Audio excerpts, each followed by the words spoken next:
Jerami Grant and Kelly Olynyk returned to the lineup for the Detroit Pistons last night, but sadly, Cade Cunningham left the lineup with a hip pointer injury. We'll talk about their returns, whether Cade's injury is serious, and also the rotations of what we saw from the healthiest team probably you've seen all season from the Detroit Pistons on today's episode of the Locked On Pistons podcast.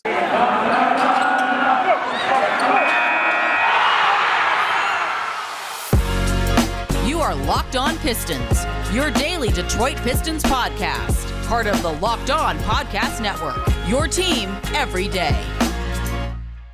What's the deal? Welcome back to another episode of the Locked On Pistons podcast. This episode is brought to you by PrizePicks. Check out PrizePicks.com and use promo code NBA or go to your app store and download the app today. PrizePicks is daily fantasy made easy. Per usual, I am your host, Kuka Hill. You can find me over on Twitter at Kuka Hill. I want to thank you guys for making Locked On Pistons your first listen of every single day. We are free and available on all your podcast platforms. And if you haven't already, head to our YouTube channel, hit that subscribe button. It's the best way to support the podcast. I'd really appreciate it. We've had a ton of support over the last month and a half. We're really taking off. So let's continue to show Locked On Network. We are the best fan base at the network. Go to the YouTube channel, hit that subscribe button. I would really appreciate it. But like I said, excuse me, Pistons had the return of Jerami Grant and Kelly Olynyk to the lineup yesterday. But sadly, they giveth, you taketh. We lose Cade Cunningham with a hip pointer injury in the second half. It doesn't sound like it's too serious, but the Pistons ended up not being able to close out this game against the Pelicans, and I think they probably would have had a better chance of doing so if they did have Cade. But we'll talk about the returns of Kelly Olynyk and Jerami Grant. We'll talk about the rotations that we saw with the fullest, healthiest team we've seen probably all season for the Pistons, and then also the second unit, how well they looked in the first half compared to the second half. We'll talk about all those things on today's podcast. And to join me to talk about those things, friend of the podcast, you guys all know him very well, Bryce Simon at the Motor City Hoops podcast. Bryce, how you doing, man? What's up, cool, man? I'm excited to talk some Pistons basketball. Just for all the listeners, I got 3 minutes left to go in the game. I haven't got all the way through it before we recorded this. I didn't get to watch the game live. I had a high school game on Tuesday night, so I've watched most of it. I've checked the box scores. I've talked to people, but anything that happened in the last 3 minutes, I won't be able to talk about. But I do. Can we start? I know this is going to change up. Can we talk about whether we thought they would win this game if Cade wouldn't have gotten hurt? Are you asking me? Yeah. Let's start off. Do you think they would? Because I found myself thinking they win this game if Cade subs back in with 8 minutes to go in the fourth when they were like tied, bouncing back and forth with the Pelicans. I definitely think it increases their chances. I don't know if the tide had already started to turn before Cade got hurt, and I feel like what started happening in the second half was New Orleans really started to take advantage of the fact that Pistons had no defense in the front court, in the second unit especially. And that's where they really started to assert their dominance over Kelly Olynyk, Trey Lyles, and stuff. So they kind of just used their size and physicality. The Pistons weren't rebounding. I believe Keith Black tweeted out that they got out rebounded 16 to they're really bad. I forget what the number was, but they got out rebounded really bad in the second half. And you thought that probably should have happened in the first half because they have JV, they have Hernan Gomez, Jackson Hayes. They started Jackson Hayes with JV. So they should have been doing that from the get-go. It feels like it just took till halftime for them to realize, hey, we're just bigger than these guys. Their tallest guy's 6'8", and they don't really play any defense. So I definitely think they would have had a better chance because Cade's that dude. But I feel like New Orleans had kind of started to figure out how to punish Detroit. And I feel like once they did that, it was going to be hard to win. Yeah, so I think it was the offensive rebounds from Keith. It was 16-6 in the Pelicans' favor. I don't know. I just found myself, I at least wanted to see. I would have been really interesting. Hopefully we get it in the next few games of what the dynamic would have been the last 8 minutes of a close game in the fourth quarter between Cade and Jerami Grant and who was going to take the shots and Sadiq Bey and, all those things. So I'm sure we're going to get it. I just found myself going, man, I feel like they really would have had a chance. I know they kind of kept it close anyway. It ended up 10 late, but I'm just that was kind of a moment where I feel like Cade would have stepped up, but also just the dynamic between Cade and the return of Jerami Grant in a close fourth quarter. Well, we can segue that to talking about the return of Jerami Grant. So in Jerami Grant's first game since my birthday, I didn't know that. I did not know his last game was my birthday on December 10th. I learned that yesterday. I guess they were trying to give me some kind of gift out there, but Jerami Grant's first game back, he shoots 6 of 13 from the field, 3 of 6 from deep. He ends the game with 17 points, and I think this is the biggest knock on his game. And there's a few things we're going to talk about, obviously, but I think the biggest knock is the fact he ended the game with 1 rebound. And we just talked about it. The Pelicans, once they realized they were just bigger and stronger and taller and all those things in the front court, they really just started to assert their dominance, and that's where the game started to flip. So overall, Bryce, what did you think? I know you said you didn't watch the last 3 minutes of the game. I don't think it's that big of a deal. Nothing really happens in that final 3 minutes anyways, outside of Frank Jackson trying to get his 20 points. But what did you think about Jerami Grant's return? Yeah, I mean, I thought offensively, I didn't think it messed up the flow as much as what I thought it might. I didn't think he like forced a whole lot. We did see him try to go to like those mid-post ISOs, especially when he got the switch with Devontae Graham. And, one ended up in a charge, I think. A couple other times they weren't able to get him the ball, but I didn't think the ball like stuck in his hands as much as I remembered pre-injury. The other stuff, the rebounding is something I've always kind of been critical of with Jerami Grant. And it showed up last night. Now coming, back from however long he's been off, 6 weeks, whatever it's been, I guess almost 8 weeks. The stamina probably wasn't there to do it. He started on Jackson Hayes, and then late in the game, he switched on to Brandon Ingram. I guess I think more of this is like other teams looking at him because I still think he's going to get traded. So I kind of watched it from a perspective of another team. And is he going to do all of those things? Because I think that's what they'll want to see. And he didn't necessarily do those things. But for the Pistons, I didn't think it messed up the offensive flow very much, which was good, I guess, if he does stay around past the deadline. You want to know what I found like the funniest and best thing about his return tonight or last night? It was, you remember what his first basket was? Yeah, it was a mid-range, like 2 feet in front of the 3-point line. But it was a designated play. It was the most fitting. It was the most fitting return bucket. I couldn't have written a better way for Jerami to score his first bucket. I'm having a little fun with that, but so I don't think Jerami played too bad. In the first half, he obviously heated up and played a little better because he was letting the game come to him and playing off ball. He hit 3 threes. I believe 2 of them were in the corner and 1 was from the left wing off of catch and shoots.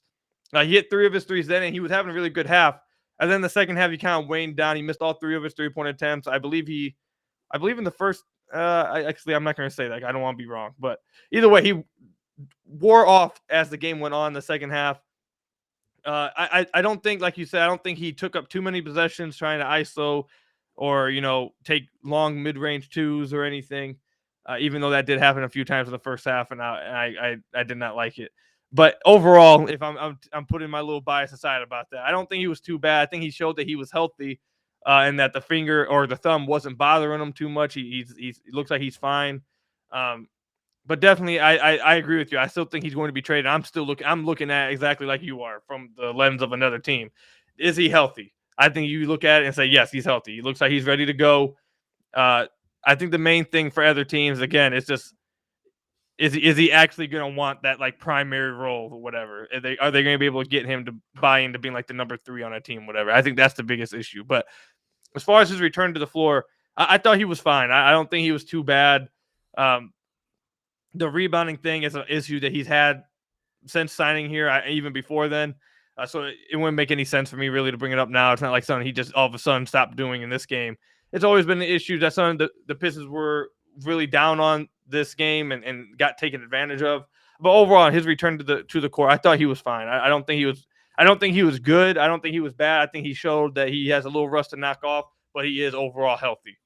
Yeah, and I think that's important and great for Jerami Grant, whether he ends up on the Pistons past the deadline or he ends up on another team. All right, it was good for him to be healthy, and it was great to see. So looking at it simply from a trade perspective, I wrote down like 3 things. 1, the rebounding. I know people don't want to talk about rebounding, but it makes me wonder, like, what do other teams who may trade for him, like, is that an issue? Is that something they want to think? Because he's probably going to end up a number 3 option, a guy that you'd want to get some more rebounds. Do they think he's a 3 or the 4? And then the defense. I assume they want to see that defense. And that's why, late in the fourth quarter, they saw him matching with Brandon Ingram instead of Sadiq Bey. So it'll be interesting moving forward. And again, I really want to see a close fourth quarter, the last 6 minutes, and see who gets the ball in their hands and who's taking the shots.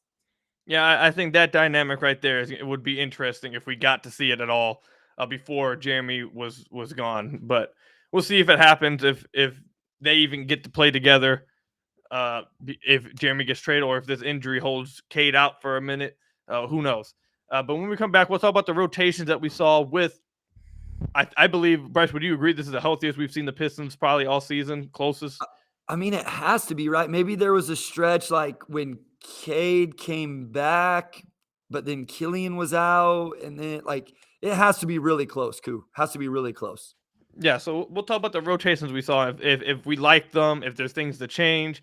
How do we feel about the bench unit versus the starting lineup with these guys all intact? We'll talk about all that when we come back from the ad break. But first, I have to tell you guys about one of our sponsors, PrizePicks. All right, NBA fans, are you looking for a daily fantasy option for the NBA? They need to try the award-winning app PrizePicks. PrizePicks is daily fantasy made easy. I love this, and we know you will too. You pick 2 to 5 players and an over and under on their projections. You can win up to 10 times on any entry, and it's just you versus the projected numbers. Entries can be made in 60 seconds or less, and it's that easy. PrizePicks is safe and offers fast withdrawals as well. PrizePicks offers any prop you can think of, from points scored to rebounds and even steals. PrizePicks also allows mixed sports entries. For example, like 2 weeks ago when Matthew Stafford was playing in his wild card game, I took the over on his passing yards and the under, sadly, on Kay Cunningham's points. I ended up losing that bet, but those are the kind of bets you can do with PrizePicks. And PrizePicks doesn't just offer the NBA. They have options on college basketball, college football, NFL, MLB, soccer, MMA, and more. For a limited time, PrizePicks has an exclusive no-brainer of an offer for all of our users. Users get $50 for free, and if a player in your first PrizePicks entry scores a single point, but you must use code NBA. That's right, this is an exclusive offer available to Locked On fans. Sign up today and use code NBA for $50 for free if a player in your first PrizePicks entry scores a single point. PrizePicks is daily fantasy made easy. Now let me tell you about another one of our sponsors, TurboTax. People think unusual circumstances mean complicated taxes, but for TurboTax's live experts, that's what makes things interesting. We all have unique lives, whether you invested in crypto for the first time this year, own an up-and-coming small business, or are raising a rambunctious twins. Luckily, TurboTax Live has experts who can answer your tax questions, walk you through the whole process, or do your taxes for you from start to finish. They help you get every deduction you deserve, no matter your unique situation. And you can talk to a TurboTax Live expert through your phone or on the computer without having to leave your house. TurboTax Live experts are here to help you however you need, and if you need an extra hand your taxes off to them and they'll do it all for you. To TurboTax Live experts, an interesting life can mean an even greater refund. Visit TurboTax.com to learn more. You do your thing, you've got your taxes, into it, TurboTax Live. So I want to thank you guys again for making Locked On Pistons your first listen of every single day. We are free and available on all your podcast platforms. And if you haven't already, hit that subscribe over on the YouTube channel. It's the best way to support the podcast. Again, if you haven't already, if you're watching this on YouTube and you haven't clicked it, or if you're listening to this on the podcast version, the best way to support the podcast, head over to the YouTube channel, hit that subscribe button. I'd really appreciate it. But Bryce, like we were talking about before we went to the ad break, this is probably the healthiest the Pistons have been all season, or closest to it. Guys, obviously, we're just coming back, so maybe they're not full stamina-wise or all that, but I think this is the closest we've gotten a look to the team's full roster and full rotation being intact. I'll let you go first here. What did you think about the rotations, the lineups that we saw, the good, the bad, things you want to see change, all that? What were your thoughts on all those things? Well, I mean, I think we can all agree that at times we get a little frustrated with Coach Casey and maybe not having these things planned out and as you know, I guess what we would think or would like to see, the staggering of minutes, those types of things. Now it is, like these guys, first game back with these guys, you don't know how in shape they are. I'm sure they had an idea of how many minutes they wanted to give them. There was foul trouble on top of it, right? Like Cade got his second in the first again. Stu had 5. I believe even Olynyk ended up picking up, he had a really good first rotation in the first half, and then his second half rotation wasn't as good. So I don't want to judge it too much because I think there's still some things to tweak out and figuring out what guys are going to play the best with who. You've now moved Hami to the second unit. Killian's playing with the second unit. So I do think it's a little bit more complicated than what people always give it credit for. I'm not saying that they're paid coaches in the NBA. I'm not saying they shouldn't be able to figure it out. That's what they're paid to do. I'm just saying I don't think it's quite as easy as people always make it out to be. What I just really like is it seems like, I guess the second unit's been scoring the ball well anyway, but you go through that second unit lineup and you really like kind of how it's pieced together now with Killian, Frank, Hami, Lyles, and Olynyk. Like, I just looked through that lineup of 5 guys. I'm like, that's a really nice unit as you go through those guys. So it's just nice to see him healthy, and it will be interesting as he pieces these things together. Who are the first guys out? Who comes back? How do they stagger minutes? Because, does Olynyk finish games? Does Killian get to continue to finish games? It's going to be a lot of fun to see how it plays out moving forward. Yeah, like you said, I'm not gonna go hard on Casey too much with the rotations. I didn't like the rotations a ton last night, but like you said, it's the first time everyone's been back. It was probably going to be tough to figure out who is able to play longer, stamina wise. They're returning. You just, like I said, you just got all these guys back, so you're trying to figure out how to use them all and spread minutes around. So with the first game, I'm not going to be too harsh on him there. As far as the second lineup goes, or the bench unit, I really like the bench unit. I think Killian Hayes has looked. I think we're going to talk about this in the last segment. I think Killian Hayes has looked really good coming off the bench. He's been a lot more aggressive getting to the rim. I saw a few drives yesterday that I just don't think he takes earlier in the season. And I think we've seen that over the last, honestly, like 2 weeks, 3 weeks now, that he's been like more assertive trying to get to the rim. And that fits well with this bench unit, especially now with Kelly Olynyk and Trey Lyles spacing the floor. I believe the first bucket of the bench unit when they all came into the game was Kelly Olynyk feeding Killian Hayes on a backdoor cut because it was so spaced. The middle of the paint was just wide open. It was just wide open there. It's not just for Killian. It could be for Hamidou Diallo, Frank Jackson. Like, that's the kind of thing that happens when you have a spaced floor all throughout. So I really like that bench unit. Like, and I agree with you with Killian Hayes, Frank Jackson, Diallo, Lyles, Olynyk. I think that gives you a perfect amount of spacing, ball handling, scoring. Maybe not defensively. You have some nice defense at the point of attack with Killian, but outside of that, it's probably not the greatest, even though you could probably switch 1 through 5 with all those guys anyways. It just probably won't be as effective. I think offensively, you get the right combination of shooting, scoring, playmaking, ball handling, and Hamidou Diallo. He scored 12 points yesterday on 8 shots, and it feels like all 8 of those shots were just like miscellaneous things. Like, it's just like he doesn't need the ball in his hands. He doesn't need plays drawn up. He's just going to find like weird ways to score the ball. And it's just I like the fact that they have that. They have a playmaker, they have shooting, they have scoring, and they have a guy who's just going to find ways to impact the game off ball. So I really do like the second unit. And like you said, I don't think Kelly Olynyk looked as good in his second stint in the second half. That may have to do with it being his first game back and stamina wise, all that stuff. So, but overall, I really like the dynamic that the second unit looks like it's going to have. I actually, before Killian Olynyk came back, since Killian went to the bench, I believe they were scoring 40 plus points off the bench over the last 3 or 4 games, I think.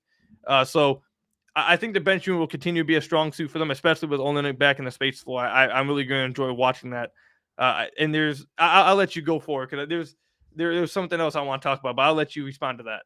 Yeah, so and I'm going to work on a Kelly Olynyk breakdown because I don't think you always appreciate everything he brings. I'm not saying you, but I don't think fans always appreciate what he does, especially offensively, even when he's missing shots. I know he had some bad turnovers, but the Hayes bucket you're talking about, there was another one where he set the ball screen and his man stayed hugged up to him as Killian went to the basket and ended up getting an and one.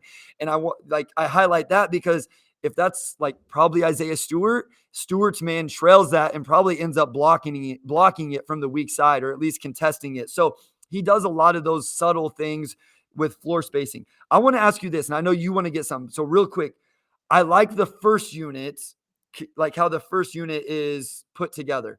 I like how the second unit is put together. Do you agree with that? Real quick, do you agree with that? Do you like how the first unit's put together just on their own, the first unit and then the second unit?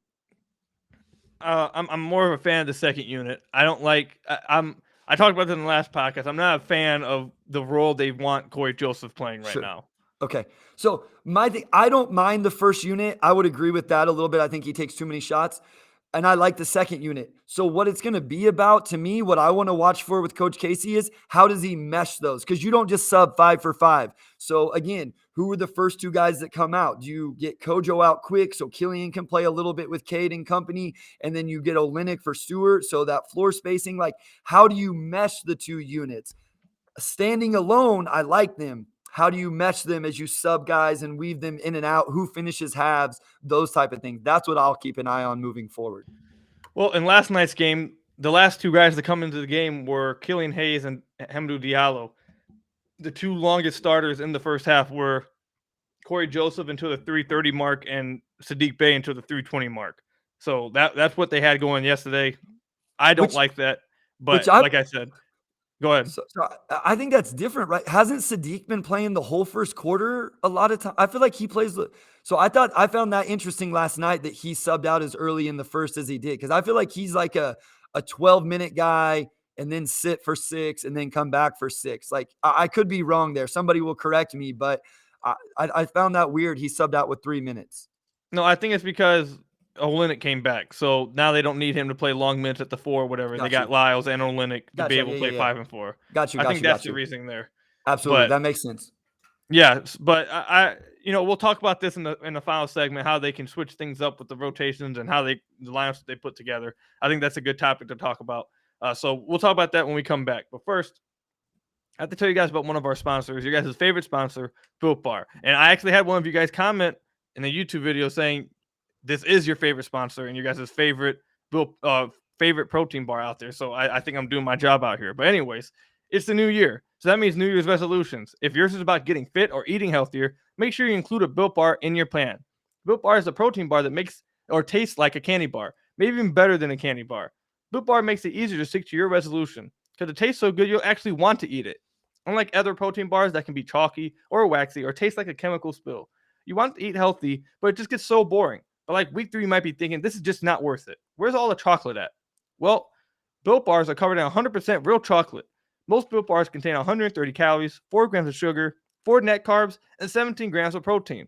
Compare that to a candy bar, which usually has around 240 calories, 30 grams of sugar, and dozens of net carbs. So here's an idea for the new year. Go to all your secret treat stashes. At home, in the pantry, at the office, in the car, wherever. Throw out all the sugary or calorie-filled treats and replace them with Built Bars. So when you're craving a snack or a treat, you can reach for something that's healthy and tastes incredible. And there's so many flavors to choose from. Coconut almond, peanut butter brownie, raspberry, cookies and cream, salted caramel, mint brownie, and many, many more. In fact, Built is always coming out with new and limited time flavors. So check out Built.com often to see what's new. So again, go to Built.com, but use our promo code LOCK15 and get 15% off your order. Again, that's promo code LOCK15 for 15% off your order at Built.com. Built Bar, the best tasting protein bar ever. So I want to thank you guys again for making Locked On Pistons your first listen of every single day. We are free and available on all your podcast platforms. And if you haven't already, head to the YouTube channel, hit that subscribe button. I'd really appreciate it. It's the best way to support the podcast. But yeah, well, let's get back to talking about some of the lineups that we saw last night. So I want to preface this with saying this again. I understand it's the first time these guys are back. I don't think either of us are going too hard on Casey or trying to go at Casey. We understand it's the first game back. It's going to take a while to feel things out, especially with, I'm going to go ahead and put out there. I think they're just showcasing Jerami Grant and trying to show that he's healthy. So they're going to try to get him his minutes and try to show that he can play right now so they can move him. Wink, wink. But I'm not going to go too hard with the rotations there, but I do want to talk about them. How about this? We'll go back and forth with what we don't like about the rotation that we saw yesterday, or maybe even before yesterday, if there's something that you didn't like that you've seen over the last few games. But I'll go first, then I'll throw it to you, Bryce. First thing I don't like, the amount of minutes Corey Joseph is playing and how Corey Joseph is damn near the last starter to come out the game. If Corey Joseph wants to start, or Dwayne Casey wants Corey Joseph to start, and I think they've made it abundantly clear, and we've talked about this on the podcast the last few times, they've made it abundantly clear that they want a scoring guard next to Kay Cunningham. They've made that very clear, at least Dwayne Casey does. He's made that very clear. He doesn't want, just an off ball or a playmaker or whatever. He wants someone next to Kay Cunningham who can score the basketball, apparently. That's fine, I suppose. I understand that they don't really have anyone else on the roster who could probably fit that better than Corey Joseph. You could probably put Frank Jackson in there, but then people will push back on the whole, well, Frank won't be able to play make really. They want a balance of playmaking and scoring. So whatever. If that's what you want to do, that's what you want to do. But for the second straight game, Corey Joseph plays almost more than 10 minutes than Killian Hayes. Corey Joseph plays damn near 30 minutes. He gets 6 seconds off at 30 minutes, and Killian Hayes plays 19 minutes. That should never happen. It just shouldn't happen. If Killian Hayes is playing bad, then I come on here and I'd probably look stupid and my argument would not look as well. But Killian Hayes played really well yesterday. He's played well since coming off the bench, and usually they've closed with them in the closing lineup. Yesterday didn't close with them, and he lost 10 minutes to Corey Joseph. So I think if the rotation, Corey Joseph should be one of the first guys coming off the floor, and Killian Hayes should be one of the first guys coming in. Get some time to run with the starters.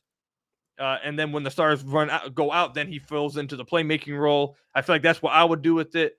But either way, I think my biggest gripe is that Corey Joseph almost led the entire team in minutes played yesterday. The only person who played more minutes than was Sadiq, and he led the team in shot attempts. So that kind of thing is just, I said this in the last podcast. Dwayne Casey needs to be stripped of Corey Joseph because Pistons fans, we've seen this too often with Dwayne Casey. We go back to Jose Calderon, the corpse of Jose Calderon that was being played as so much as he did in certain stretches. Then you got Derrick Rose, who is one of my favorite players of all time, but he was being milked a lot. Then you got DeLon Wright before being traded to Corey Joseph, and now Corey Joseph. Dwayne Casey has his obsession with veteran guards and just playing them way too much or milking the absolute most out of these guys. So that's the one thing that I didn't like about yesterday, and something that I've seen the last two games that I don't like, that Corey Joseph being asked to do more. If you want him to be like more of a scorer next to K, that's fine. But I feel like you're trending towards getting to that extreme part. Like me and Bryce have talked about this on the podcast. I'm sorry, Bryce, I'm talking so long, but we've talked about this before. And I think the last time we talked about it was when they mentioned something about Killian in the corner. Yes, Killian's good in the corner. Yes, Corey Joseph can probably be a little bit of a better scorer in the starting lineup. But there's always an extreme that you can take it to. You can get a little bit out of it. There's a middle ground that you need to be at. But once you go too far to one side and you start going to the extreme, now you're doing it wrong and you're getting negative benefits out of it. I feel like we're starting to see a trend towards the extreme with Corey Joseph. Not just the middle ground, wanting to see some more scoring in the starting lab and take some pressure off of K. Now we're starting to see Kojo get to a point where he's damn near CJ McCollum on this team, and I think it's getting too far. That's my one thing from yesterday in the last few games. You go ahead, Bryce. Hey, like I always say, man, it's your podcast. You can talk the whole 35, 40 minutes, whatever. I'll just sit and listen. It's all good. Okay, so I wasn't, as we talked about before, I wasn't here for the Jose Calderon year, so I don't know how he ended up leaving Detroit. But I can't help but think about, as you're talking about that, what happened to Derrick Rose? What ended up happening with him? How did he leave Detroit? Via trade. Well, how did DeLon Wright leave Detroit? Via trade. So you're talking about the Pistons showcasing Jerami Grant and is that what the Pistons are doing with Corey Joseph? Are they trying to? It could be. Are they showcasing Corey Joseph maybe as a someone to attach? That's a good contract to attach to Jerami Grant. It's not crazy, but it's enough that it would fit. $5 million. I would think that somebody may look at Corey Joseph and the way he's shooting the ball this year and what he's doing and say, hey, we can maybe use him as not a starter, obviously, but as a backup guard on our team. So if this is what we have to do to get something better in return, then it may not be the worst case. I don't know if that's what's happening, but I was just like, hey, Derrick Rose got traded. DeLon Wright got traded. Maybe they're showcasing Corey Joseph to get traded. Do you think he gets moved at the deadline? I think there's a chance he does. The thing is that, like, I struggle trying to differentiate the ideas of Troy Weaver and Dwayne Casey. Cause I don't know, like you don't know if they're you don't know if they're in lockstep. You don't know if. Okay. I know for a fact that Dwayne Casey absolutely loves himself Corey Joseph going back years and years ago. So I don't know if this is just Dwayne Casey or if this is Dwayne Casey and Troy Weaver in the combined plan, like you're saying, to showcase him off and trade him, or if Dwayne Casey's just doing this and now Troy Weaver's in the office, like, okay, I have to move this guy. I don't know, like, what's going on, like their dynamic is, but it very well could be the case, like you said. They could be showcasing him to try and move him. And I said that in the offseason. I was surprised that he signed back because I thought he would be a decent backup point guard for a contender. I was surprised. Yeah, I've said this on your podcast. I've said it on my, I would love to know those things. You know what I mean, Coot? Like, I would just love to know, not because I'm nosy. It just would be interesting to know, like, how much playing time decisions does Troy Weaver have involvement in, especially this time of the year, right? Like, how much is he saying, hey, like, we got to boost the trade value of this guy, or, hey, play this guy a little bit fewer minutes because of whatever it is. I just would love to know how much say he has in some of those. You have to imagine it's some, right? Back to the lineup. So here, I'm just going to throw out a lineup I'd like to see. How about a Cade, Frank Jackson? And I also want to say I do like Killian next to Cade, but Killian's not in this lineup. Cade, Frank Jackson, Bey, Lyles, Olynyk. And here's why. The floor spacing on that lineup should be really, really good. What would you think about seeing some minutes from a lineup? And this is where I'm talking about meshing the first unit and the second unit together a little bit. What would you think about seeing some minutes from a lineup like that? So I actually would really like that, and because I think they kind of experimented with something like that. I think actually, I don't know if they had Frank. I think they might have had Killian in there, but even with Frank, I think it even works better with Frank as well. I think it was like, I forget what game it was, but it was against the Jazz, because when they spread out Hassan Whiteside. Yeah. Late in that game, they went complete 5 out. They started Trey Lyles at the 5, and they kind of did what you said. They had Trey Lyles at the 5 and shooters around Cade. And for the first time ever, I didn't think they would ever do this. They hunted out the mismatch against Bogdanovic and just spread the floor and let Cade go 1-on-1 like damn near the entire fourth quarter. And Cade was just obliterating them, and it ended up getting Hassan Whiteside off the floor. So if you want to do that against like a team that has a big man that's kind of like hurting you want to get him off the floor, I think that would work. If you want Cade to hunt mismatches and really take advantage of it, I think that would work. So I would like that. I don't know if we haven't seen it a lot this year, and whether that's because of injuries or not having the personnel, whatever. But I would be interested in that, because I really do want to see like Cade be able to hunt mismatches and have the floor space for him, and kind of be able to just to decide what's going to happen late. And that would be an easy thing to do. Like, this doesn't get Killian on the floor as quick as what you would like, but you could start the same starting unit that you have right now, and then 6 minutes into the game, 7, 8, whatever it is, sub those 3 guys in, let Cade and Bey play another 3 or 4 minutes almost to the end of the first, and then sub in Killian and Hami. Again, that doesn't get Killian in as soon, but that gets Killian in later. Then you can bring Cade back in the second quarter, and they can play a few minutes together. Like, I'm just really interested to see if any of this stuff happens, but that would be an easy one you could get to, even with the way the units are currently constructed. Yeah, I think we've seen, not taking away last night's game, because last night's game we didn't see it at all, and I was actually shocked about it. I'm not so much concerned, I guess, just to clarify on it, about Killian coming in first or whatever. I would like to see him come in first. I would, but I think Dwayne Casey has shown that he wants to close with Killian in the lineup. Yeah. And he the first few games he found like weird and like cool ways to do it. Like, I believe like the first game, he took him out with like 7 minutes left, and I thought the game was over for him. He sat him for like 2.5 minutes, then brought him back in at the 5-minute mark. So I think he's trying to find ways to close with Cade and Killian, which I think is pretty cool. And I think having the 4 roster healthy now, and even with Jerami or whatever you get back from Jerami, I think it gives you a lot of cool lineups that you can try without Killian, with Frank Jackson, like you said. You can go like 5 out space floor. You can close with Killian or Cade. You can give Killian a space floor. Like, you can do so many things now, I feel like, with more of a personnel available to him. It's just a matter of, and this has been one of my critiques of Dwayne Casey for years, and if you talk to Toronto people, this is some of their critiques of him, is that he's just not that creative offensively. So I don't know if you'll get that kind of creativeness out of him, but I think it'll be interesting to see if you do get it. Because I think with the personnel available to you now that you have, and whatever you get back in a Jerami Grant trade, or if Jerami stays, I just want to say God forbid, but if Jerami Grant does stay, I think you have a lot, like you mentioned, you have a lot of cool lineups that you could try to mix in there, and a lot of different things you can do. It's just going to be interesting to see if Dwayne does get creative with it, because I think he can, now that the roster's healthy. And I'll agree with that. And I say it all the time. I've kind of become, I think people consider me like a Dwayne Casey defender. And I think probably because I am a coach, so you defend other coaches. But I do think he lacks a little bit of creativity or thinking outside the box or whatever it is sometimes with those type of things. And I would like to see more. Now, defending him, think about how much turnover and lack of chemistry and lack of continuity there's been. Cade was hurt, then Killian, then Jerami, then Olynyk. And those may have not even been in the right order. Then COVID happened, and then back in health and safety protocol. And then, and then now a trade's assuming going to happen in the next week. So like, you may get 3 or 4 games from this iteration of the lineup. And then if Jerami gets traded, or more guys, or even if then it's going to be a whole nother iteration, and you have like 25 games left. So Sorry, my kids are here, so if you heard the door slam in No, the it's fine. background, You guys will that's probably it. hear my dog barking in the back too.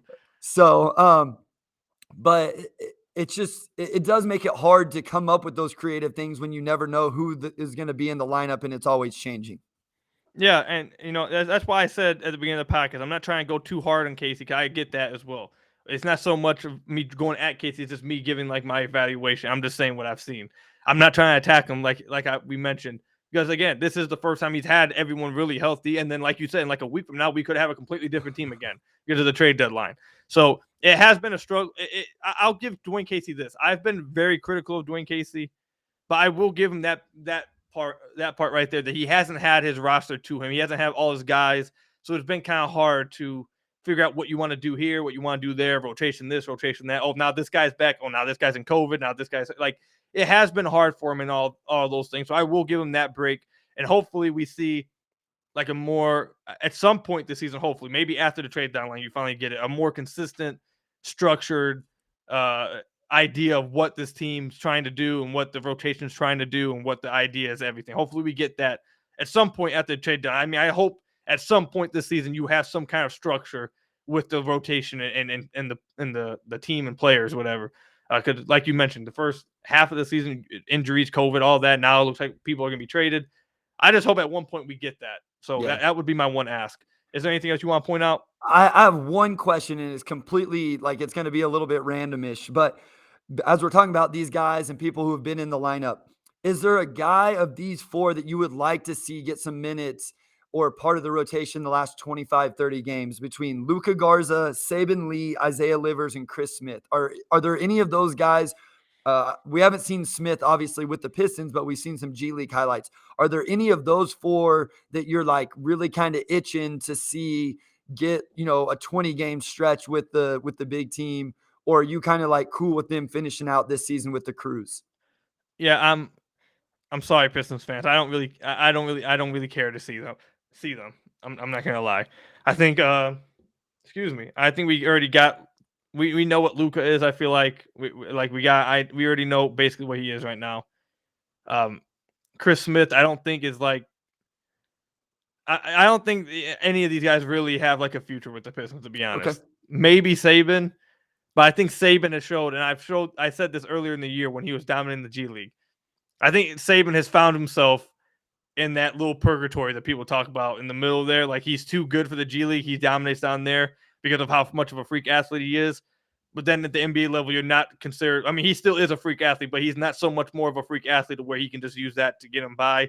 And you've seen him come up and struggle doing that. So I feel like he's just like in that little like DeJuan Summers like little area right there. Yo, why you gotta bring up DeJuan Summers, bro? Like, that's a sore spot, man. So look, I completely forgot that you have that story with him. The only reason why I bring him up, because Pistons fans, we all remember him. My first year, like my first memory of the Pistons, literally, of like watching a full season, is when he was drafted by the Pistons. He went to the summer league and the G League, was just down there dominating. He would come up and be like trash in the NBA. So that's the only reason why I bring it up. That's because he was so confident after dominating me whenever we played Georgetown. So you don't have to remind everybody. I'm sure everybody forgot. You could just let it slide by. No one would have remembered. Hey, it means I stepped on the floor against Georgetown, though. So it's like a little subtle. Okay, I get it. I get it. There you go. I didn't see it from that point. Fair enough. A little subtle flex. Nobody else did either. They're like, man, this guy got worked by DeJuan Summers. All right, we'll go ahead and wrap the podcast up there. Bryce, thank you for coming on, man. Let everybody know where they can find you and your stuff at. Yeah. Twitter at Motor City Hoops. We got a little YouTube channel if you want to check that out as well. Put some stuff out there. So just go listen to the podcast, Apple, Spotify, wherever you can find it. Doing stuff at Detroit Bad Boys. Had a really, I don't want to say good, that'd be, but like a Killian Hayes defensive breakdown that I really dove into. I think you guys will like it. Go check that out at Detroit Bad Boys. Yep, definitely. You guys go check out everything Bryce does. Follow him on Twitter at Motor City Hoops. Great follow. Constantly is working. You guys can hear my dog barking now in the background. I had to hurry up and get her outside before she makes me mad and does something she shouldn't do. I want to thank you guys again for making Locked On Pistons your first listen of every single day. We are free and available on all your podcast platforms. If you haven't already, head to the YouTube channel. Hit that subscribe button. It's the best way to support the podcast. Make sure you make Locked On Bets your second listen of every day, your daily one-stop shop for all your gambling needs. Hosted by your boy Q with expert analysis and insight from Lee Sterling. It's free and available on all your podcast platforms. We'll be back tomorrow to talk about. We didn't get to talk about it in today's podcast, but tomorrow I will be talking about Saddiq Bey and Jerami Grant's fit together. Saddiq Bey did not have that good of a game now with Jerami Grant. Is that because Jerami Grant returned, or is it just because he was off that game? We'll talk about that in the next podcast. But until then, I'll see you guys later. Peace out, everybody. Stay safe during this snowstorm, and I'll see you guys later.